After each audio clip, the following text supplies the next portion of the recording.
इयत्ता 6वी. विषय मराठी. कविता क्रमांक 6. आमचा बाग किती छान. द्वितीय भाषा इंग्रजी माध्यम. कवी यशवंत देव. ज्येष्ठ मराठी गीतकार, संगीतकार, कवी आणि निवेदक. मराठी भावगीते, चित्रपट आणि नाट्यसंगीताला त्यांनी आपल्या रचनांनी समृद्ध केले. त्यांना शब्दप्रधान गायिकेचे पुरस्कर्ते मानले जाते. मुंबई आकाशवाणी केंद्रावर त्यांनी सादर केलेला भावसरगम हा कार्यक्रम संपूर्ण महाराष्ट्रात खूप गाजला. त्यातून ते महाराष्ट्रात लोकप्रिय झाले.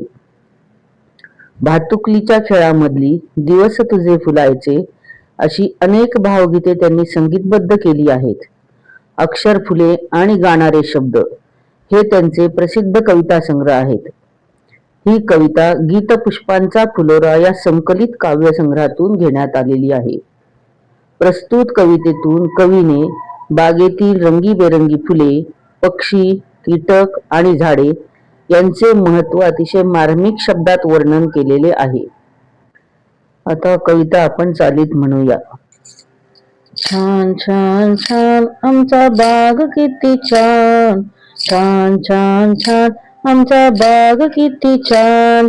फुलेही छान, फळेही छान, पक्षी किती छान. छान छान छान आमचा बाग किती छान. दिशा दिशांना दरवळतो सुगंध वाऱ्या संगे. गाणी गाती फुला भोवती बिरबिरणारे भुंगे. घरातल्या पाण्याशी खेळे वेलीची कमान. छान छान छान आमचा बाग किती छान.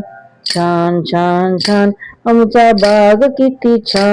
रंगीत रंगीत फुला फुलातून हास्य उमलते तेव्हा. घमघमणारा सुवास आपल्या घरात भरून घ्यावा. फेर धरून गाता गाता हरपून जाईल भान. छान छान छान आमचा बाग किती छान. छान छान छान आमचा बाग किती छान. पिवळा चाफा करीत नाही शेवंतीचा हेवा. जास्वंदीच्या रंगततेची गुलाब करीतो वावा. उंच नारळीलाही इथल्या गवताचा अभिमान. छान छान छान आमचा बाग किती छान. छान छान छान आमचा बाग किती छान. खाट्यामधल्या फुले हासुनी म्हणती काय आम्हाला.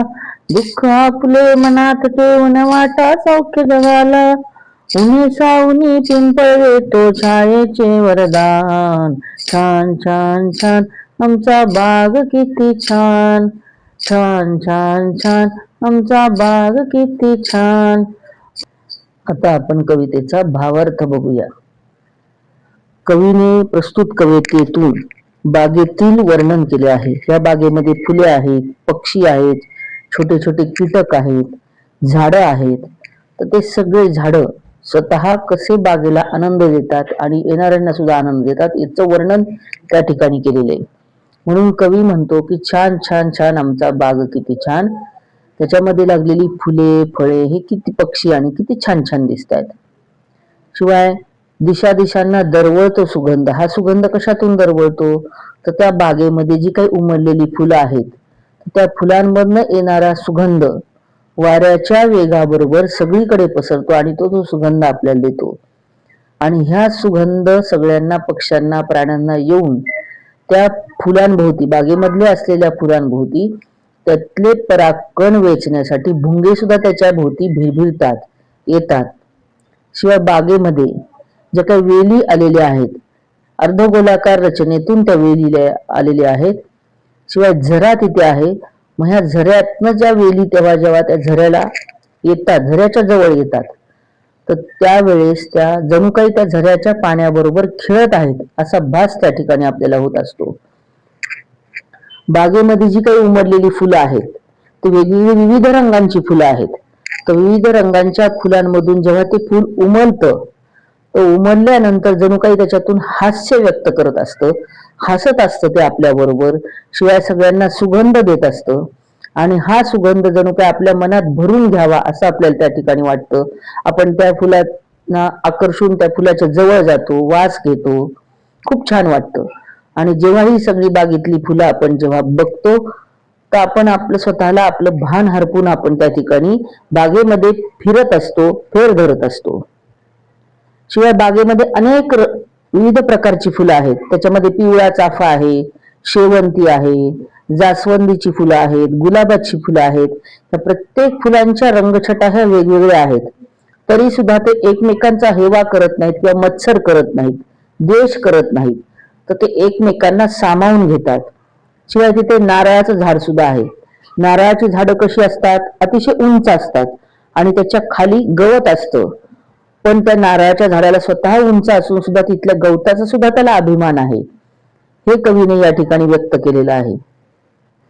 गुलाबाच्या झाडाचं जर आपण निरीक्षण केलं तर गुलाबाच्या झाडांना काटे असतात, पण त्याच्यावर उमलणारं फूल जे आहे ते फूल अतिशय सुंदर असतं. त्या फुलाकडे बघितल्यानंतर आपल्याला एकदम आनंद होतो, हसू येतं आपल्या मनात. शिवाय आपलं जे काही गुलाबाचं झाड आहे ते स्वतः काटे आहेत, पण आपलं दुःख जे आहे ते दुःख स्वतःच्या मनामध्ये ठेवून सगळ्या जगाला सौख्य देण्याचं, सुख देण्याचा प्रयत्न त्या ठिकाणी ते करत असतं आणि आल्हाद देतं सगळ्यांना. शिवाय बागेमध्ये पिंपळाचं झाड आहे. उन्हामध्ये सुद्धा कितीही कडक ऊन पडलं तरी पिंपळाची झाडाची पानं कधी सुकत नाहीत. कारण का? ते ऊन सहन करतं आणि उन्हाळ्यामध्ये सगळ्यांना छाया देण्याचं काम करतं, सावली देण्याचं काम करतं. त्याला ते वरदानच मिळालेलं आहे.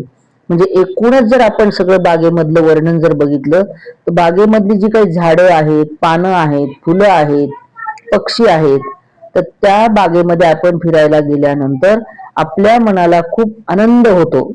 हे आनंदाचंच वर्णन ह्या कवीने ह्या कवितेतून आपल्याला व्यक्त केलेलं आहे.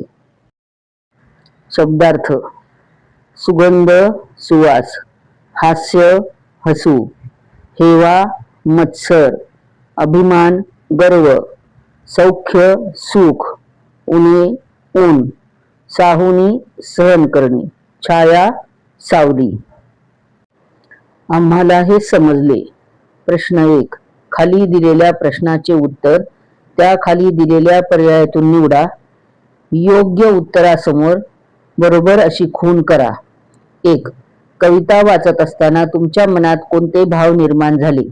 दुःख आणि निराशा, आनंद आणि प्रसन्नता, भय आणि चिंता, क्रोध आणि संताप. बरोबर उत्तर आनंद आणि प्रसन्नता. 2. दिशा दिशांना दरवळतो सुगंध वाऱ्यासंगे ही ओळ बागेतील कोणते दृश्य दर्शवते?